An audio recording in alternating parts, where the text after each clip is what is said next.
O tema que a gente divulgou nas redes nessa semana foi perdidos, desajuste como realidade insofismável. Perdidos, desajuste como realidade insofismável. Eu vou tomar como base para a nossa reflexão nessa manhã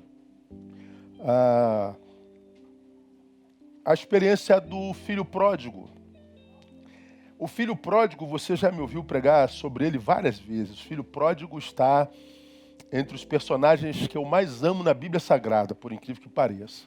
O filho pródigo e Tomé, os dois quase sempre apedrejados pelos leitores da palavra, mas eu admiro muito a ambos por causa da minha visão de espiritualidade. Quando eu penso em espiritualidade, eu não penso na espiritualidade do reino preparando o sujeito para vir para a igreja.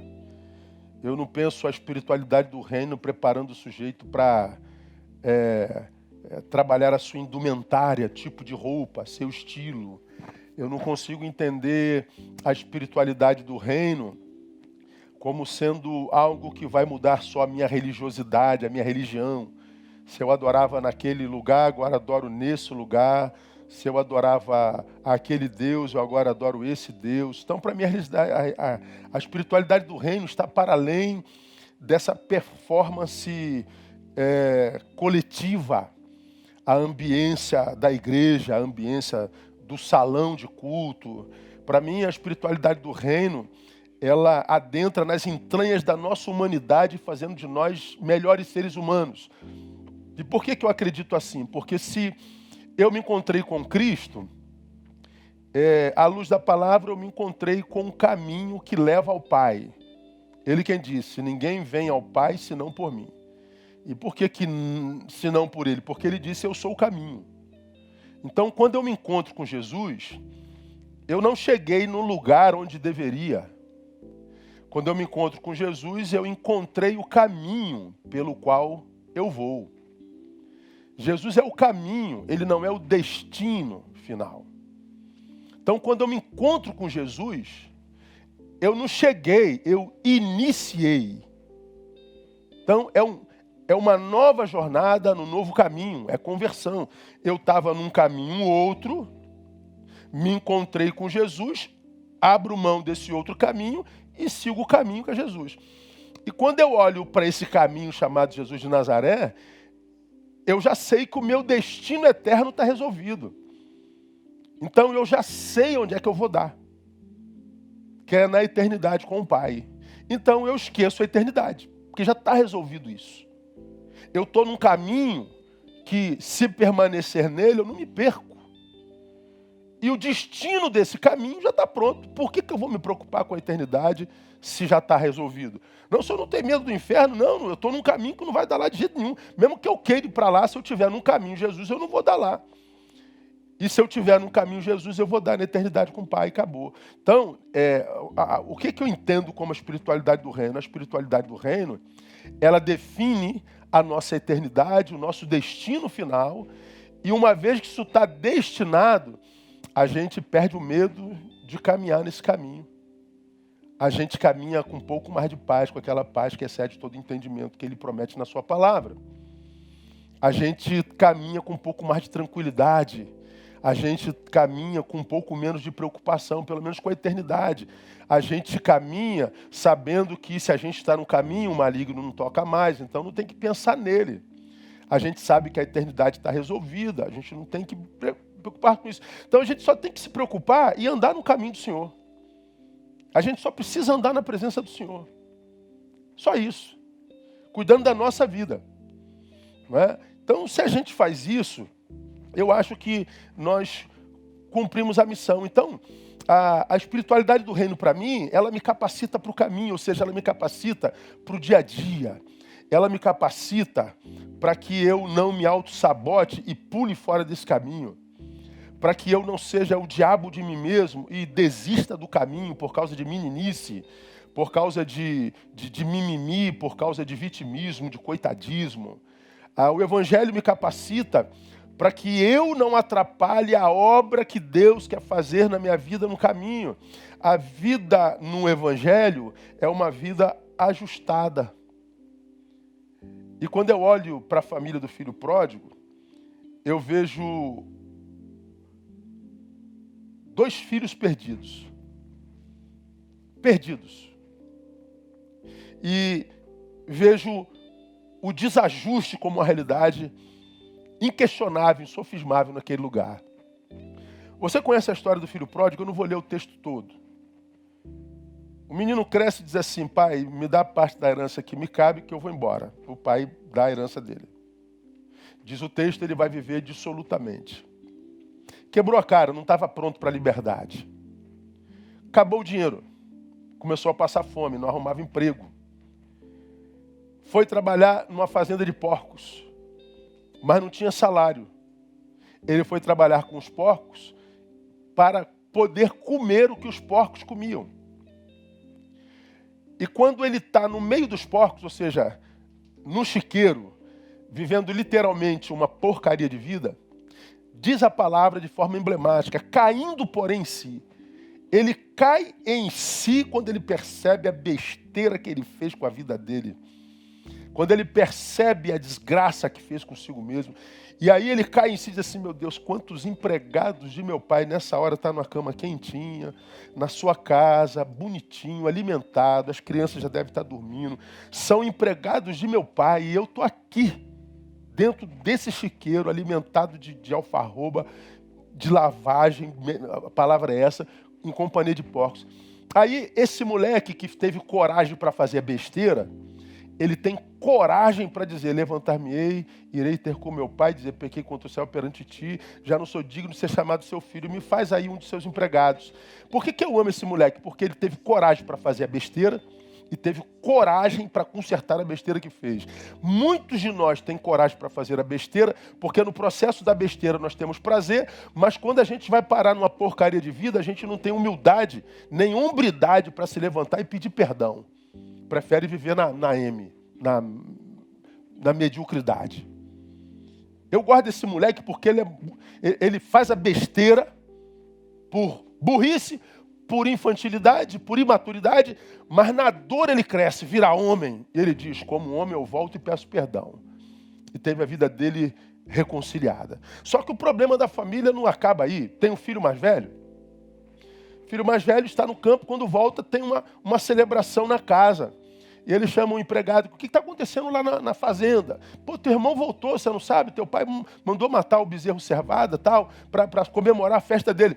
Ele se entristece porque o irmão voltou, ele se entristece com a alegria do pai, ele se entristece com a alegria da casa. Veja, quando a alegria entristece, que coisa doida, né? E ele diz: eu não entro numa festa que não seja para mim. Ele se retira, o pai o vê indo embora, e o pai diz assim: meu filho, onde é que você vai? Eu falei: que festa é essa aí, meu pai? É seu irmão voltou. E ele não queria entrar na festa do irmão. Aí ele diz: pô, o senhor matou o bezerro cevada, o senhor nunca me deu uma galinha. O senhor nunca matou uma galinha para celebrar comigo, o senhor mata o melhor bezerro para fazer uma festa para esse teu filho. Não é meu irmão não, hein? Para esse teu filho que gastou seu dinheiro absolutamente. Aí o pai responde assim: era justo, porém, regozijarmos-nos e alegrarmos, porque este teu irmão estava morto e reviveu. Tinha se perdido e foi achado. Era justo, porque na perspectiva do irmão mais velho, tal festa era injusto, era injustiça. Mas o pai diz: não, a festa é justa, porque tinha um perdido que se achou e um morto que reviveu. Como que eu não vou celebrar a vida de quem estava morto e reviveu? Mas o mais velho não celebrou, não. A história da família do filho pródigo, irmãos, é a descrição de duas vidas desajustadas, perdidas. Uma dessas vidas longe de casa, que é o filho pródigo, que acabou construindo seu próprio chiqueiro. E a outra vida desajustada é do filho mais velho, que estava perdido dentro de casa. Então, na história do filho mais velho, tem um perdido fora e tem um perdido dentro. Tem um desajustado fora e tem um desajustado dentro.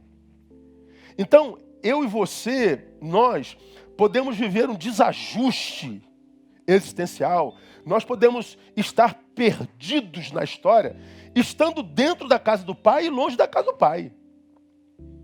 Esse texto, para mim, fala de um desajuste que está para além da geografia. Esse desajuste me faz fazer uma analogia com a igreja de Jesus, a igreja local, entender que tem um monte de gente que saiu dessa igreja e se perdeu mesmo. E está vivendo uma porcaria de vida. E essa porcaria de vida que vive, foi ela mesma quem construiu. E algumas dessas vão permanecer nessa porcaria de vida, talvez a vida inteira, porque não tem coragem, humildade, hombridade para dizer, pai, eu pequei, eu estou voltando para casa. Então fazem opção pelo chiqueiro. Mas também esse texto me dá base para dizer que tem um monte de gente dentro da igreja que está vivendo o mesmo desajuste.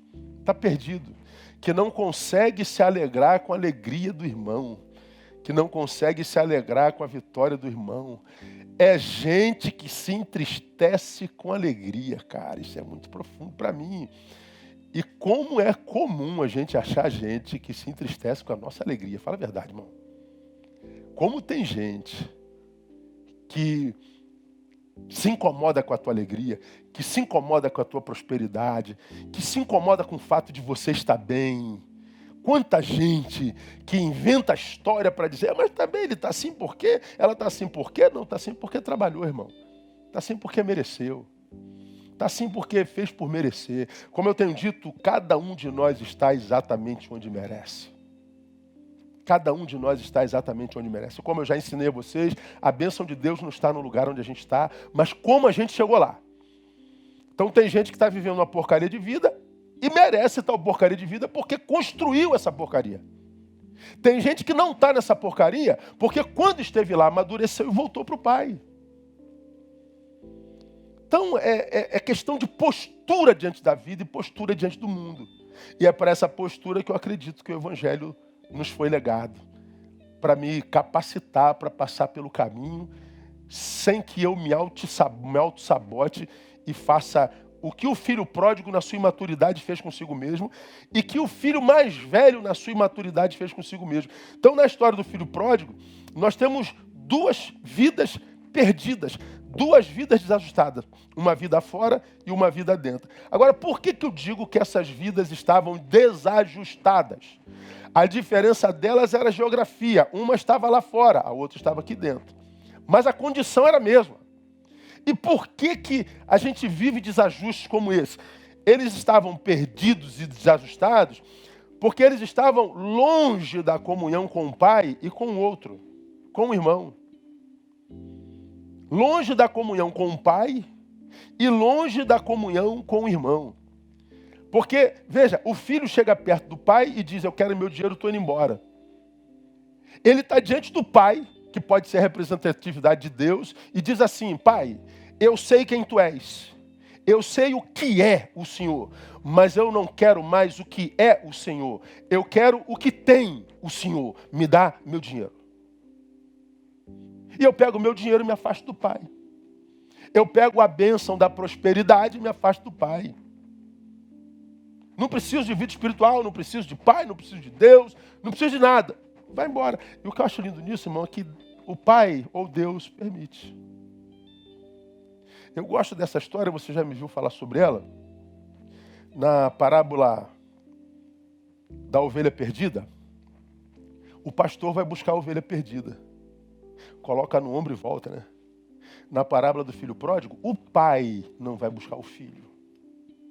Já parou para pensar nisso? O pastor vai buscar a ovelha. Na parábola da ovelha perdida. Mas nessa aqui, o pai não vai buscar o filho. Por que o pastor vai buscar a ovelha e o pai não vai buscar o filho? Porque a ovelha estava longe, não por vontade própria. Não era uma decisão da vontade, não era volitiva. Ela estava ferida. E porque o pastor conhece a ovelha, sabe que se ela não está no redil, alguma coisa aconteceu. Tanto é que ele foi lá, curou suas feridas, colocou no ombro e voltou. Mas aqui o pai está vendo que o afastamento do filho é uma ação volitiva, é da vontade. O pai diz assim, se é a tua vontade eu respeito, eu não vou te buscar. Você perde a bênção do colo do pai. Você perde a bênção da presença do Pai. Você trocou o Pai por coisas. Você trocou o Pai por prazer. Você trocou o Pai pelo mundo. Você trocou o Pai. E esse realismo da Bíblia me encanta. Eu sou, por natureza, alguém que não costuma passar a mão na cabeça de ninguém. Eu digo a verdade, dou a quem doer. O sim e o não, para mim, é a mesma coisa. Eu gosto desse realismo da Bíblia Sagrada. A ideia de estar vivendo uma porcaria de vida não rola na Bíblia dizendo: papai me abandonou, por que papai não me tira do chiqueiro, por que papai não vem me buscar? Porque é uma opção sua. E a Bíblia não engana ninguém. Quem prega outra coisa diferente disso está enganando você. Gosto desse realismo. Ele fez opção por quebrar a comunhão com o Pai. Ele fez opção por quebrar a comunhão com o irmão. Por isso está perdido, está desajustado. Quando eu abro mão da comunhão do Pai e dos irmãos, eu estou manifestando alguma coisa ao mundo. E a primeira coisa que eu manifesto, que a ingratidão me pegou. Ingratidão. Irmão, quando eu olho para a minha história e vejo o que Deus fez na minha história, e quando eu olho para a minha história, vejo quantos irmãos Deus usou para fazer o que fez na minha história. E por alguma razão eu rompo com essa história, rompo com Deus e rompo com os irmãos e vou viver a minha vida egoisticamente, hedonisticamente, eu estou sendo ingrato. Quanta ingratidão a gente vê no meio cristão, irmãos, assim, de forma repetida, é quase regra. O problema é que você já me viu falar sobre isso 1000 vezes, é que a graça na língua grega é a palavra charis. E a gratidão na língua grega é a palavra chariti. Elas têm a mesma raiz. Charis, chariti. Chariti é produto da graça. Quando eu estou produzindo ingratidão, é porque eu me afastei da graça. Eu não produzo mais gratidão, eu me afastei da graça. E qual é o problema de a gente se afastar da graça? É você olhar para a experiência de Paulo, que tinha um espinho na carne, pediu a Deus para tirar aquele espinho, aquela vergonha, aquela dor, e Deus disse: não, o espinho fica, eu vou aumentar a graça, a minha graça te basta. A graça de Deus, entre outras coisas, é aquela que me capacita para viver dores das quais eu quero me livrar, mas não consigo. A minha graça te basta. A graça de Deus é, entre outras coisas, graça de Deus para me fazer suportar circunstâncias que eu não queria estar vivendo, mas que a vida me impôs. E a graça é graça para suportar isso. De modo que quando eu estou debaixo da graça, haja o que houver, venha o que vier, eu suporto. Posso todas as coisas naquele que me fortalece na graça. Quando eu sou ingrato, eu abro mão dessa bendita graça. Eu estou me sabotando, meu Deus do céu. Eu estou acabando comigo, eu estou acabando com a minha história. Eu estou blindando o céu, vai dar ruim, como diz a juventude hoje. E eu vejo essa ingratidão no pródigo. Por quê? Porque ele não considerou o que era. E mais, que era como consequência da sua relação com o pai. Cara, você é filho. Você existe por causa do pai. Você está de pé por causa do pai. Você se alimenta por causa do pai. Você anda por causa do pai. Você existe, você se movimenta por causa do pai. E agora você rompe com o pai ingratamente, como quem diz, não me interessa mais. Foi o que aconteceu com o filho pródigo. Acabou vivendo uma porcaria de vida. A ingratidão, para mim, para o Neil, é o pior sentimento que a gente pode ver nutrido no coração de uma pessoa. Eu acho a ingratidão um negócio diabólico ao extremo. Então, como a ingratidão é quase regra no mundo contemporâneo, esse mundo hedonista, egoísta, individualista, eu, por natureza, eu escolhi passar pela vida sem esperar gratidão de absolutamente ninguém. Eu cumpro a minha missão, eu faço o que me compete no caminho, eu nunca espero receber absolutamente nada em troca. Nada. Eu não espero obrigado, pastor. Obrigado, Neil. Obrigado, varão. Nada, eu não espero nada. Quando vem, opa, glória a Deus. Pô, mas não é um modo pessimista de ser, pastor? Não, é um modo realista de ser. É um modo preventivo de ser. Preventivo. Porque se Deus nos dá graça para discernir o tempo, nos dá graça para lidar com esse tempo. Não foi assim sempre. Mas eu e você sabemos que como sociedade, como raça humana, a gente está piorando demais. De modo que, como eu pretendo morrer velho e com saúde, a gente tem que criar algumas estruturas existenciais para que a gente não permita que o outro nos invada e nos adoeça. E a ingratidão adoece demais. Pois bem, se a ingratidão pegou, não tem jeito, o chiqueiro te aguarda. Aí aqui cabe uma análise de cada um de nós. Olha para a tua vida, veja se você não deve pelo menos um obrigado a alguém na tua existência. Veja se você não tem que ser acusado por rompimento de ingratidão. E a gente simplesmente cospe no prato que comeu, a gente diz que se dane, a gente não quer saber de nada e toca o barco como se nada tivesse acontecido. Não, irmão, céus e infernos estão te vendo. A tua ingratidão é semente. E isso vai te encontrar lá na frente. Lá na frente te acha. Ingratidão do filho pródigo, mas também ingratidão do filho mais velho. Por quê? Porque o amor que deveria ter pelo pai não era grande o suficiente para celebrar uma festa que não fosse sua. Bom, se o filho maduro, ou seja, o filho mais velho, fosse uma pessoa grata, ele poderia até com aquele ciúmezinho do filho que gastou o dinheiro do pai, que voltou como se nada tivesse acontecido, ele poderia até com ciúme, irmãos têm ciúme do outro, isso é normal, dizer assim, puxa vida, pô, cara, brincadeira, esse meu irmão só faz besteira, cara. Pô, tinha que dar uma surra nele, não uma festa. Ok, pô, mas meu pai tá feliz pra caramba. Eu vou entrar nessa festa por causa do meu pai. Eu amo ver meu pai feliz. Então eu abro mão da minha tristeza, do meu ciúme, da minha raiva do meu irmão, mas eu vou celebrar a festa do meu pai. Mas o filho mais velho também era egoísta, também era ingrato. Se a festa não é para mim, eu não entro em festa. Pois é, tem muita gente que não consegue viver festa na vida porque não celebra a festa de ninguém. Ninguém. Não se alegra com ninguém. Não celebra a vitória de ninguém.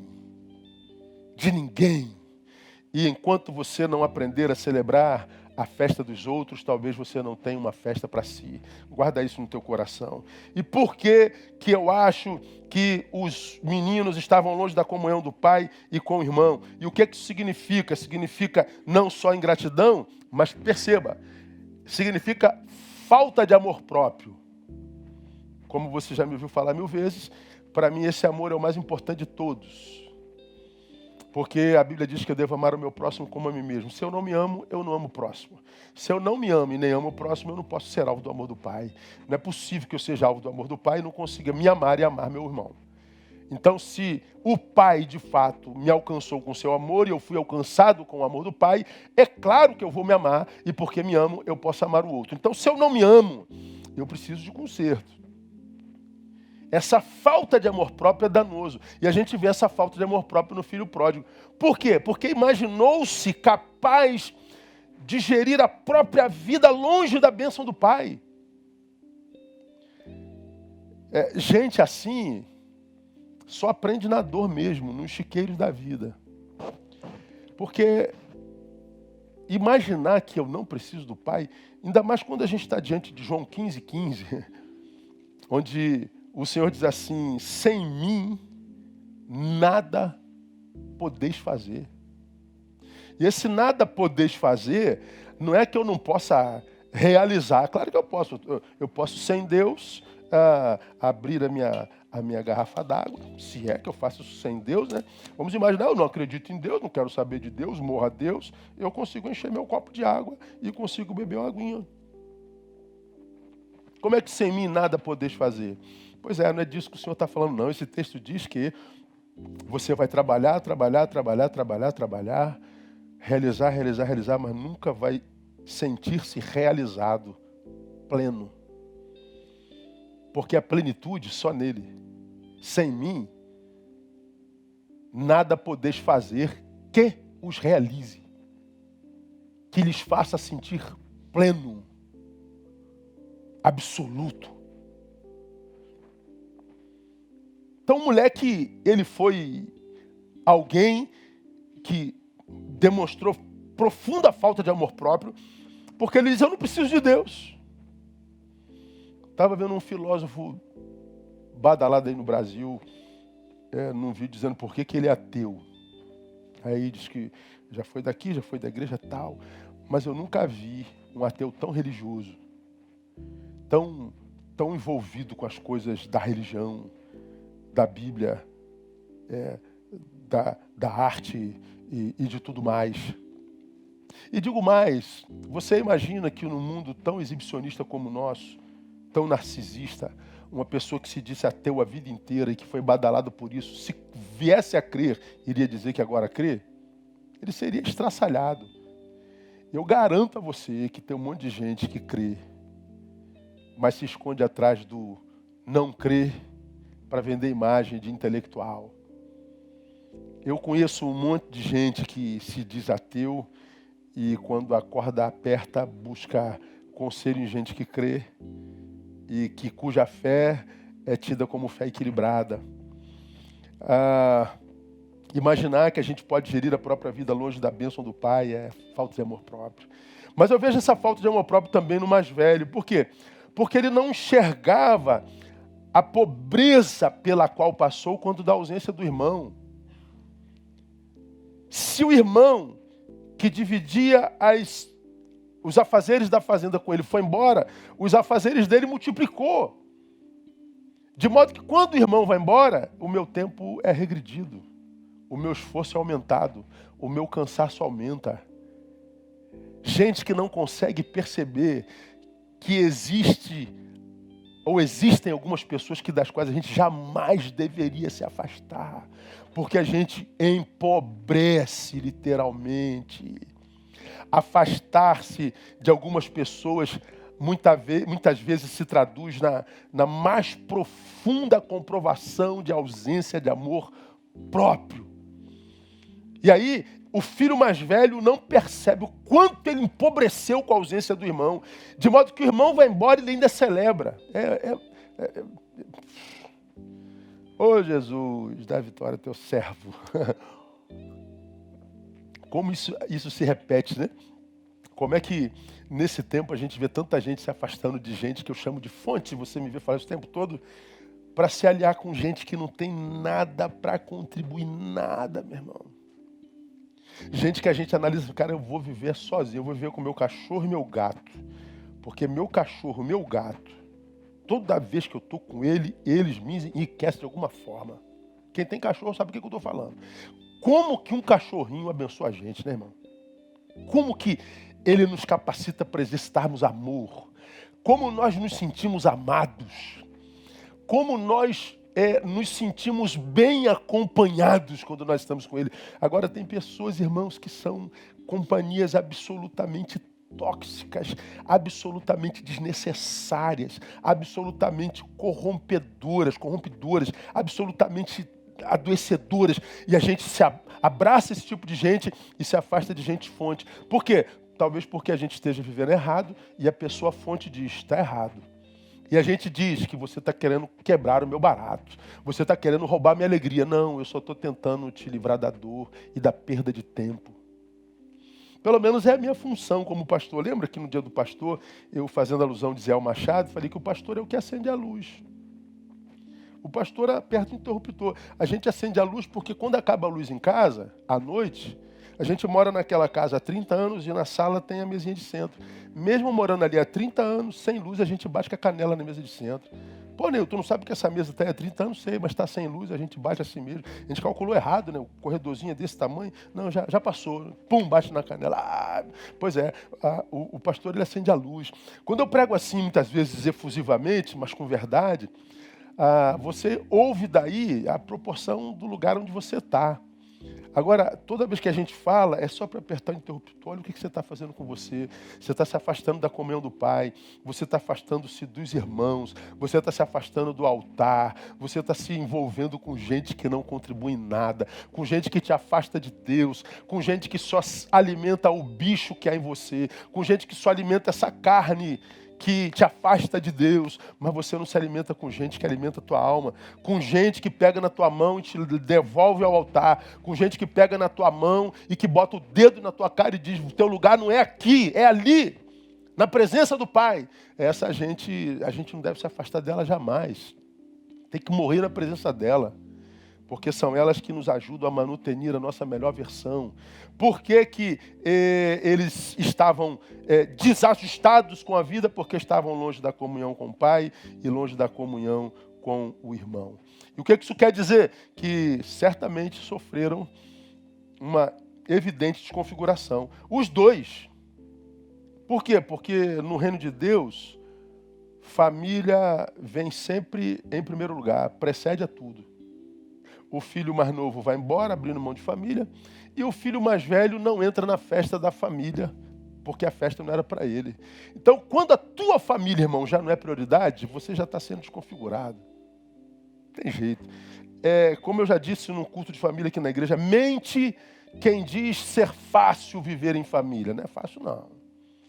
Mente quem diz ser possível viver sem família. Não é possível viver sem família. Viver em família é fácil? Tá louco, meu irmão. Às vezes tu vê teus filhos vão se matar, irmão. Vão ir matar. Eu me lembro quando minhas filhas eram pequenininhas. Aí, pai, a Tamara fez isso. Pai, Thaís fez isso. Eu brincava assim, enfia o dedo no olho dela. Que isso, pai? Eu falei, então, perdoa. Para de brigar. Nunca enfiar o dedo no olho do outro, não. Porque tá morrendo de raiva, mas quando tu pressupõe alguma coisa ruim, não, é minha irmã. Elas estão lá brigando, vaca, nojenta, porca, e estão lá se matando. A gente ouve lá do outro quarto. Agora, se vier um de fora e chamar a irmã de porca, a outra se levanta. Porque a gente briga, mas a gente se ama. A gente briga, mas nós somos um só. Nós somos família. Viver em família não é fácil, não. Mas viver sem família é impossível, irmão. Então, quando uma pessoa começa a abrir mão da família por causa de amigo de rua, amigo de copo, amiga de balada, não é possível que a pessoa não perceba que está ficando doente, que está construindo o seu próprio chiqueiro, está se desajustando, está construindo a sua perdição. Por que que esses meninos estavam desajustados? Segundo, porque suas vidas não justificavam a própria existência. É muito triste quando a minha vida não justifica a própria existência. E quando é que a nossa vida não justifica a nossa própria existência? Quando a gente passa a viver só para nós. Lá no Éden está dito, não é bom que o homem esteja só. Não é bom só porque a solidão me assola. A solidão já é uma desgraça. Não é projeto de Deus para nós. Mas por que não é bom só? Porque eu tenho talentos que só podem ser desenvolvidos se eu tiver com. Porque eu tenho sentimentos, o amor, por exemplo, que só pode ser desenvolvido se eu tiver com. Que eu tenho potencial de aprendizado que só vão ser desenvolvidos se eu tiver com. Que eu só vou poder fazer uma boa autoanálise se eu estiver com. Porque para enxergar a ilha tem que sair da ilha. Então alguém fora de mim, muitas vezes enxerga em mim coisas que eu não consigo enxergar. Então quando eu vivo sozinho, eu tô enterrando potencialidades, eu estou enterrando talentos, eu estou enterrando capacidades que, se não desenvolvidas, se manifestam em mim como angústia, meu Deus do céu. Angústia, potencial não desenvolvido por causa da vida que vive para si. Ó, gente, eu posso falar disso com tanta propriedade, como diz hoje o lugar de fala. Eu não gosto de estar com gente. Eu sou um aborto da natureza como pastor. Quando Deus me chamou dizendo, você vai ser pastor. Eu falei, como que eu vou ser pastor? Eu não sou apaixonado por gente, não. Assim, gosto de estar em bando. Vamos sair com quem hoje? Eu não sou assim. Eu gosto da solidão. Pastor, está com saudade? Não, saudade de quase ninguém. Vamos sair para conhecer gente nova? Eu não tenho vontade de conhecer gente nova, não. Que é isso, pastor? Eu sou assim, eu sou meio doente mesmo, eu sou meio maluco, desajustado com esses valores aí e tal. Aí Deus diz, você vai ser pastor. Como que eu vou ser pastor, Deus? Eu vou lidar com multidão? Tu vai superar. Ó, o pastor que Deus me fez, cara. Aí meu projeto no final do ano passado era sumir um pouquinho. Aí Deus bota uma pandemia e me joga na rede social. Tá lá, quase 50 mil seguidores com 200 publicações. Aí, bum, aí o meu nome explode no Brasil. Eu falei, meu Deus do céu, Deus ri dos nossos planejamentos, né? Deus deve falar assim, olha o que Deus está planejando para o ano que vem. Ele deve dar gargalhada da gente, né? Tadinho, coitado. Muitos são os planos do coração do homem, mas o Senhor lhes dirige os passos. Deus dá gargalhada da gente. Jeremias diz, eu sou menino, não posso. Moisés diz, eu sou gago, não posso. Para de palhaçada, meu filho, em mim todos vocês podem. Tudo é possível em mim. Se você é gago, se você é menino, se você tem complexo de inferioridade, se você é preto, se você é branco, se você gosta disso, se você não gosta daquilo, se você tem esse caráter, tem aquele, se você tem essa natureza, aquela, se você tem essa personalidade, aquela. Em Deus tudo é possível. Tudo é possível. Por quê? Porque a nossa vida vai justificar a nossa existência, porque independente da nossa personalidade, a gente não vai viver para nós. Então, senta mesmo com quem pode. A última vez que eu sentei, a gente manteve um grupo aí, sei lá, de umas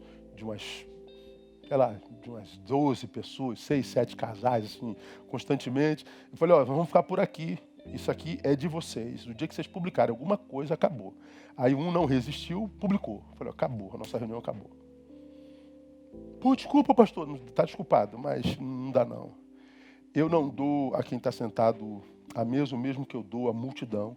Eu não dou à multidão o mesmo que eu dou para quem está sentado com a mesa comigo. Desculpa, eu sou assim. E o que eu gosto em Deus é que Ele respeita a nossa personalidade, né? Aí existe o outro que não consegue viver só. Ele precisa da multidão. Ele precisa do movimento. Ele precisa do vucu-vucu. Ai, meu Deus do céu, eu vou ficar maluco. Eu vou me matar nessa pandemia porque eu preciso do vucu-vucu. Eu preciso... Meu Deus do céu. É assim. Deus respeita cada um na sua vibe. Isso é lindo em Deus, né? Por isso que a multiforme graça de Deus é multiforme. Por que é multiforme graça? Porque existe multiforme formas de ser. Então, como existe multiforme formas de ser, Deus está dizendo, existe graça para todo mundo. O que você não pode é viver para si, porque senão a tua vida não se justifica. E onde que eu vejo isso no filho pródigo? Ele troca o trabalho pelo prazer. Ele troca o útil pelo fútil. Eu não quero mais trabalhar para o Senhor, eu não quero mais servir ao Senhor, eu não quero mais ter horário para acordar, horário para almoçar, horário para dormir, eu não tenho que ter mais dar satisfação para ninguém, eu só quero prazer. Agora sou eu, Pai. Pois é, essa é a desconfiguração da razão da própria vida. Quando eu troco o trabalho pelo prazer, a utilidade pela futilidade, eu estou desconfigurando a razão da minha existência. Pode explicar, pastor? Posso, claro que eu posso, eu sempre explico. No Éden, o sábado é uma recompensa para aquele que trabalhou os outros 6 dias. Portanto, o descanso, o prazer, é uma recompensa para quem trabalha. Vai vendo o que eu estou te dizendo. 6 dias trabalharás e no sábado, prazer. No sábado, descanso, celebração, faz o que você quiser. Fia o pé na jaca. É o teu dia. 6 de utilidade. Você quer ser fútil no sábado? Sábado, seja. Então olha que coisa interessante, é um paradoxo, né? Se eu trabalho, se eu sou útil, eu tenho direito ao sábado, ao descanso. Se eu não trabalho, ou seja, eu sou fútil, eu sou inútil, perdi o direito ao descanso, viverei cansado. Descanso é só para quem trabalha. Então entendam só, o sábado é uma interrupção do trabalho a fim de permitir que o trabalhador goze do fruto do seu trabalho. Entenda isso. Se não houver trabalho, não haverá sábado. Se não houver trabalho, não haverá descanso. Se não houver trabalho, não haverá gozo. Portanto, o que a gente aprende com isso? A gente aprende que o descanso não é do trabalho, é do peso de uma vida sem sentido. Cara, fera isso, né?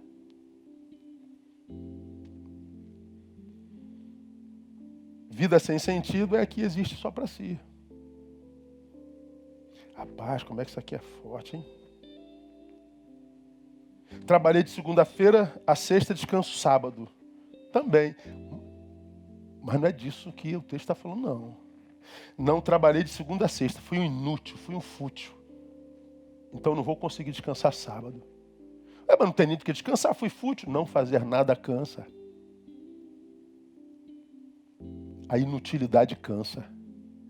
A vida sem sentido cansa. Quer descansar? Quer ter gozo? Quer ter prazer? Dê sentido à tua vida. Por que para mim eles eram desajustados? Porque fizeram opção por uma vida que não justificava a própria existência. O mais velho trocou solidariedade por egoísmo e ciúme. Essa festa é para o meu irmão? Não entro nessa festa. Egoísta. Comprei meu carrinho, amigo. Parabéns. Eu já tive um carro melhor que o teu. Tem um maçadinho aqui, né? Tem. Ele, em vez de celebrar, não. Ele vai achar um risquinho na porta. Amiga, perdi 10 quilos. Ficou uma... Como é o nome daquilo? Tem uma celulitezinha aqui, amiga. É desgraçada. Mas eu perdi 10 quilos, eu te falei. Mas ela engordou 2, boba. Ela vai olhar para a celulite. Dá para entender o que eu estou falando, dá, irmão? Dá sim. O mais velho trocou a solidariedade pelo egoísmo, pelo ciúme, pelo despeito. Temos que aprender a celebrar a vitória dos outros. Porque quando eu celebro a vitória dos outros, eu estou me capacitando para celebrar a minha e ter convidados na festa. Vamos terminar? Por que eu digo que esses dois estão desajustados? Terceiro, porque coisas para eles se tornaram mais importantes do que pessoas. Não quero saber de pai e irmão, eu quero coisas. O que o dinheiro pode comprar. Isso é o mais novo. Seu irmão voltou, o irmão não interessa, matou o bezerro cevado, coisas. E por que isso é um mal? Por que isso é uma desgraça? Porque retira do ser humano o seu valor intrínseco. Quando eu valorizo coisa mais do que pessoas, eu estou dizendo ao universo e a Deus e ao diabo que esse ser humano já não é mais para mim algo precioso. Eu arranquei dele o seu valor intrínseco. Só que eu esqueço que Deus morreu por esse homem em Jesus de Nazaré. E aí eu arrumo um problema com o próprio Deus. Se eu amo coisas mais do que pessoas, eu estou arrumando uma briga com o eterno. Porque eu retirei do homem o seu valor intrínseco. Aí o que acontece? O homem passa a valer pelo que tem. Nós estamos na época de eleição. Eleição aparece... a gente é procurado, hein? Como eu sou procurado na época de eleição. Então teve obra aí, nessa obra teve um que me procurou, falou assim, pastor, eu quero fazer uma oferta generosa para a sua obra. Quanto que está faltando para a obra? Ou quanto é tudo? Em torno disso. Posso lhe dar, irmão? É mesmo, irmão? Opa. Pode depositar aí. Me dê a sua conta. Não, minha não. É a conta da igreja. Bota lá. E não precisa nem se identificar se não quiser. Mas quando voltar ao culto, posso dar uma palavra? Ou o irmão se comprometeria em dar uma palavrinha nessa semana de eleição, me apoiando? Eu falei, mas eu não lhe conheço, irmão. Não sei da sua história, não sei de onde você vem, para onde você vai. Aqueles conchavos, não rola conchavo. Instituto Casa Viva, vêm as propostas de aliança financeira, mas o senhor pode receber tanto e dizer que assinou tanto? Para abençoar a gente também. Eu não posso fazer isso. Eu não posso receber tanto e dizer que assinei tanto para você receber abençoado. Isso não é bênção, irmão. Eu não tenho rabo, mas se eu tivesse, ia ficar preso na porta, irmão. Aí você vai embora com a tua bênção e eu fico amarrado aqui. Não rola. Irmãos, pessoas são pessoas e coisas são coisas. E se a gente ama pessoas, as coisas vêm. Por quê? Porque a gente está amando o reino de Deus, busca primeiro o reino. O reino de Deus é um reino de amigos. O reino de Deus é um reino de irmãos. Seja amigo e irmão, que as coisas são acrescentadas. E a gente viveu isso na nossa história como igreja a vida inteira. Quando a gente tira do homem seu valor intrínseco, se o homem não tem, então ele não tem valor. Para ter valor precisa ter. Aí para ter, faço qualquer coisa. Gente negociando tudo para ter. Aí vai perdendo a própria humanidade. É essa dinâmica materialista que produz a cultura da morte. Tem uma série na net que é chamada Bot. Acho que as pessoas que fazem plástica, vão fazendo plástica, aí esses dois médicos, eles consertam a desgraça que fizeram a outra plástica. Então, são dois médicos lá de Beverly Hills, são muito especialistas e tal. Aí ontem eu estava vendo os estragos que as pessoas fazem no corpo. Já viu aquelas pessoas que são deformadas e tal. Aí chega um rapaz, tipo Ken humano, todo mudado, e ele fez 36 cirurgias no nariz. 36 cirurgias no nariz. O que aconteceu? Parte do nariz dele está morrendo. Necrose. E ele foi lá para resolver, tomara que seja a última. Não, nós não podemos operar. Você não deve mais fazer cirurgias, porque se você mexer de novo, vai necrosar o teu corpo todo, tua face toda. Aí ele falou, como que eu posso viver com esse nariz? É a cultura da morte. A gente quer mudar o que Deus fez, a gente quer melhorar. Não, o que Deus fez não fez bom, então Deus, vou te dar uma bola aí, porque tu não sabe fazer muito bem, olha o que o Senhor fez comigo. Então eu vou usar aqui, vou usar ali, vou usar ali. Como que eu posso viver com esse nariz? Como que eu posso viver com essas marquinhas na testa, meu Deus do céu? Jesus amado, que vida tem sentido com essas marquinhas na testa, Jesus amado? Eu vou morrer. Senhor, eu tenho uma cicatriz na testa quando eu tinha 8 anos. Eu bati, eu caí, bati com a testa naquele tanque de concreto. Você é do tempo do tanque de concreto? Era, né? Pois é, eu sou desse tempo. E tomava banho dentro do tanque quando era criança, lembra disso, Carlinhos? A gente tomava banho dentro do tanque, nessa piscina.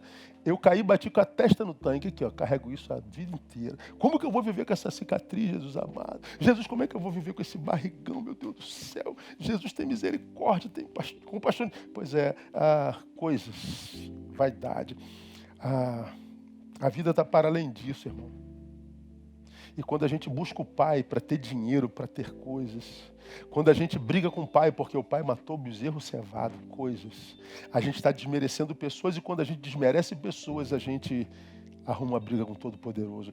Então você quer restaurar a sua vida? Passa a amar a gente de novo. Eu não estou falando que você tem que sentir afeto, que você tem que ser fofo, que você tem que ser melodramático. Não, você só precisa servir as pessoas. Você não precisa ser fofo. Eu não sou fofo.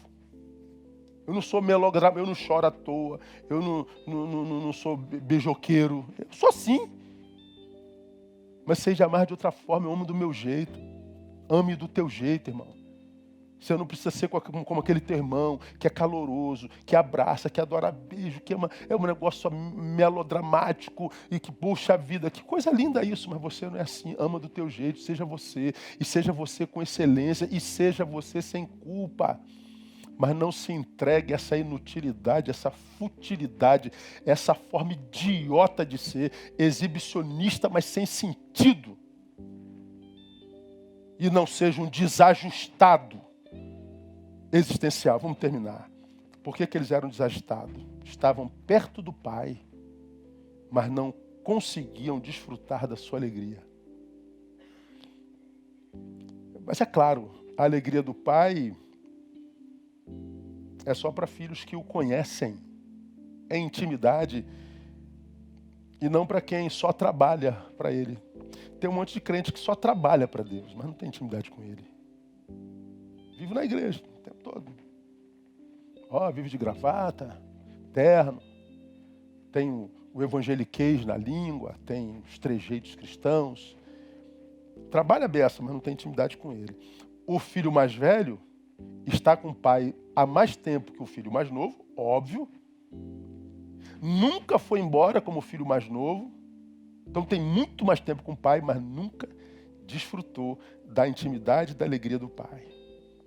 Percebam que o pai diz que o filho perdido, além de perdido, estava morto. Estava perdido, se achou, estava morto e reviveu. Então, morte na perspectiva do pai não é ausência da vida, é vida sem sentido. É o que eu chamo de morrer antes da morte chegar. É a vida que é a vida só para si. E por que é morte na perspectiva do Pai? Porque a Bíblia diz que a alegria do Senhor é a nossa força. E Deus nunca derramaria dessa força para quem não está servindo. Por que Deus derramaria da sua alegria, que é a nossa força, para a gente que vive para si? Não tem como Deus abençoar quem desistiu do pai, quem desistiu do irmão, quem desistiu da existência, quem desistiu da graça de ser servo. Então levanta daí, meu irmão, minha irmã, vai servir. Levanta dessa condição de coitadista, de coitadismo e vai servir. Volta para a casa do pai. Tantos de vocês que certamente estão me ouvindo aí, estão longe da casa do pai e estiveram longe da casa do pai cheio de razão. Porque na casa do pai tem fofoca, na casa do pai tem gente que não ama, na casa do pai sempre foi assim, desde quando Jesus era pastor de 12. Tinha um ladrão, tinha um traidor, tinha um iracundo que arranca a orelha dos outros com espada, tem aqueles que dormem na hora da oração e, portanto, o abandonam nos momentos de mais angústias e nunca deixou de ser igreja por causa disso. A Bíblia chama a igreja de Corinto de a igreja de Deus em Corinto. Gente que dormia com a mulher do pai, irmãos que levavam outro à justiça, gente que adorava a Deus, mas depois ia para o culto de Afrodite, gente que... É uma desgraça, a igreja era um inferno. Mas a Bíblia chama de igreja de Deus. Pois é, maturidade é a capacidade de andar no meio dos imperfeitos sem se tornar um deles. Mas alguns de vocês acham que maturidade é não permanecer no lugar onde a imperfeição é manifesta. Ou seja, você não vai se ajustar em lugar nenhum. Porque você sai da igreja, vai para o clube do bairro. Tem um monte de politicagem lá também. Você sai da igreja, vai para a torcida organizada. Vai dar no mesmo. Você sai da igreja, vai para a balada do trabalho. Vai dar na mesma coisa. Um monte de imperfeição. Então eu prefiro estar num lugar chamado Igreja de Jesus Cristo, que da qual eu nunca espero perfeição, até porque eu faço parte dela. E agradeço a Deus por ter me tirado essa ilusão de que a igreja pode ser perfeita. Porque se você se afastou dos irmãos por causa da imperfeição da igreja, você foi traído por tuas ilusões. Porque a sua palavra diz que joio e trigo vão crescer juntos. E só quem separa ele no final. Então, meu irmão, se há imperfeitos na igreja que tem que sair, são eles, não eu. Tem um monte de gente errada na igreja, que saiam eles, eu não. Um monte de fofoqueiro na igreja, saiam eles, eu não. Tem um monte de adúlteros na igreja, saiam eles, eu não. Porque eu não vou fazer como o filho pródigo, me afastar do pai, me afastar dos irmãos e da comunhão e construir o meu chiqueiro existencial. Então que nessa manhã Deus possa mudar a tua sorte porque mudou a tua visão. Porque senão vai continuar perdido. E quem está me ouvindo daí, dessa multidão que está aqui ou no ar, sabe que está perdido. Quem está perdido sabe que está perdido. Quem está longe do Pai sabe que está longe do Pai. Quem está longe da comunhão sabe que está longe da comunhão. Você cria um monte de desculpas para justificar o teu distanciamento, mas você continua sabendo que está longe. Então volta. E você não precisa esperar a Igreja Batista Betânia abrir para voltar, não. Você pode se reconciliar com Deus aí onde você está nesse instante, dizendo: Pai, eu quero voltar para Ti, eu quero voltar para o rebanho. Eu quero estar em comunhão, mesmo que seja online. Eu não quero ser só um espectador. Eu quero fazer parte desse corpo. E você vai ver que, como filho pródigo, você voltando, o Pai vai estar de braços abertos. Continua filho. Foi desobediente, filho desobediente. Filho que cresceu na dor é filho que volta obediente. Então, desobediente e obediente continua filho. Não existe ex-filho. Então, volta para casa hoje. E você vai ver que a tua história começa a mudar. Vamos orar? Que Deus possa abençoar você. Pai, obrigado. Obrigado por essas milhares de gentes que estão aqui linkados conosco. Obrigado porque eu tenho certeza plena que teu Espírito alcança centenas destes nessa manhã, que se sentem desajustados desse tempo, porque longe do Pai, longe dos irmãos. Livra esse meu irmão e minha irmã desse desajuste e permita que eles consigam voltar à comunhão, a se tornarem um membro do corpo, no corpo, para o corpo. Que essa manhã, Deus, seja uma manhã de restauração, de comunhão, de intimidade contigo, que tu possas, com esse meu irmão, minha irmã, começar hoje, nessa manhã, a reescrever uma nova história, como foi cantado aqui nessa manhã. Uma história marcada pela tua presença, uma história marcada, ó Deus, pela tua bênção, pela tua mão. Muito obrigado, ó Deus, pela graça de estarmos em comunhão com os nossos irmãos, mesmo nessa distância pandêmica. Deus, como o meu coração se alegra em ver a saúde da tua igreja, mesmo longe. Que coisa linda, Pai, é ver Betânia. Que coisa linda, Pai, é fazer parte dessa comunidade imperfeita. Uma comunidade cheia de vacilões, uma comunidade cheia de imperfeições, mas uma comunidade cheia de amor, de graça, de maturidade, de servos. Uma igreja, ó Deus, cheia de gente boa, de gente imperfeita que não resolveu usar a sua imperfeição para ser inútil. Somos imperfeitos, mas úteis. Muito obrigado por essa graça. Receba nosso louvor e a nossa gratidão. Nós oramos e abençoamos o teu povo no nome de Cristo Jesus, nosso Senhor. Amém e amém.